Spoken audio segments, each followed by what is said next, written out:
नमस्कार दोस्तों, मेरा नाम लखवीर कौर है। मैं बठिंडा पंजाब से हूँ। आज का हमारा टॉपिक है सफलता के 8 सकारात्मक कदम। तो दोस्तों, आज हम बात करने जा रहे हैं सफलता के 8 सकारात्मक कदमों के बारे में कि जिन्हें हम अपने जीवन के अंदर डेवलप करके इम्प्रूव करके बहुत ही जल्द कामयाब हो सकते हैं। तो आओ जानते हैं इन 8 सकारात्मक कदमों के बारे में। सबसे फर्स्ट है दोस्तों, अपनी सोच बदलें और अच्छाई खोजें। तो दोस्तों, हमें अच्छी चीजों का खोजी बनना चाहिए और सकारात्मक पहलू पर ध्यान देना चाहिए।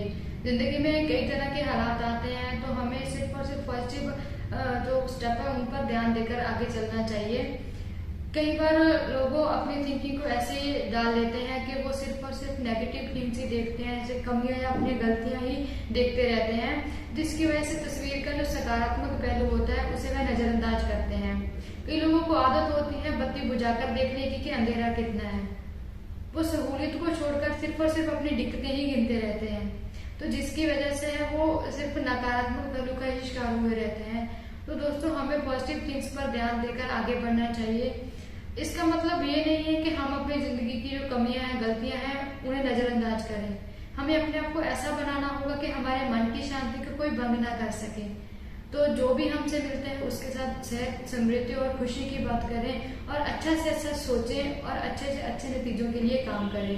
और दोस्तों, अपने हम सोच बदलकर और अच्छी चीजों के खोजी बनकर बहुत आगे जा सकते हैं। सेकंड है दोस्तों, फौरन काम करने की आदत डालें। कई बार हम कोई भी काम करते हैं तो उसके लिए हम टाल मटोल करते रहते हैं। तो टाल मटोल की वजह से हमारे बहुत सारे काम है जो पेंडिंग रह जाते हैं। मैंने भी बहुत बार टाल मटोल किया है, जिसकी वजह से मुझे बहुत पछताना पड़ा है।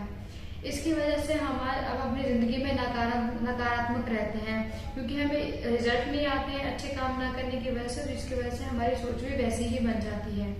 किसी भी काम करने के लिए उतनी थकान नहीं होती जितना उसके लिए उसे ना करने के लिए टाल मटोल किए जाने की वजह से होती है। कई बार व्यक्ति जैसे अपने जन्म से लेकर वृद्धावस्था तक सिर्फ यही सोचता रहता है कि मैं ये करूंगा, मगर वो नहीं करता है। सिर्फ प्लानिंग ही करता रहता है, उस पर एक्शन नहीं लेता है, जिसकी वजह से वो अपनी जिंदगी में कामयाब भी नहीं हो पाता है। तो हम आपको एक छोटी सी कहानी के माध्यम से समझाना चाहेंगे। जब कोई बच्चा होता है कुछ छोटा, तो वो सोचता है कि मैं बड़ा होकर ये काम करूंगा तो मुझे इससे खुशियां मिलेंगी। और जब वो बड़ा हो जाता है तब वो सोचता है कि मैं कॉलेज की स्टडी करने के बाद ये काम करूंगा तो मुझे खुशियां मिलेंगी।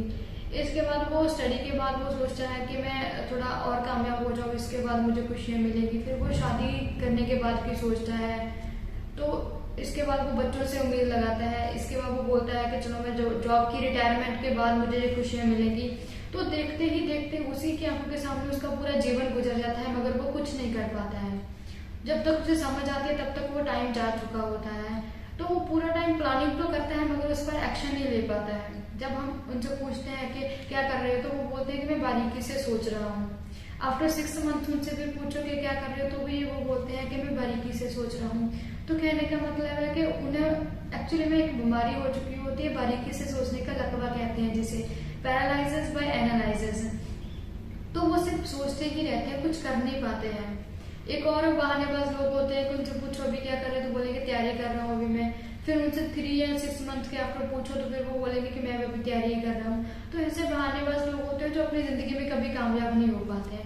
क्यों? क्योंकि वो तुरंत काम नहीं करते हैं, उनमें फौरन काम करने की आदत नहीं होती है। वो टाल मटोल करते हैं और अपने काम को नेक्स्ट पर टाल देते हैं, तो जिसकी वजह से वो नकारात्मक रहते हैं, अच्छे रिजल्ट नहीं मिल पाते हैं उनको, और वो हमेशा अपनी जिंदगी में है पीछे ही रहते हैं। तो दोस्तों, हमें जो भी काम करना है उसकी शुरुआत आज से और अभी से करनी होगी। तो नेक्स्ट पॉइंट्स की दोस्तों चर्चा हम नेक्स्ट वीडियो में करेंगे। तब तक के लिए थैंक्स।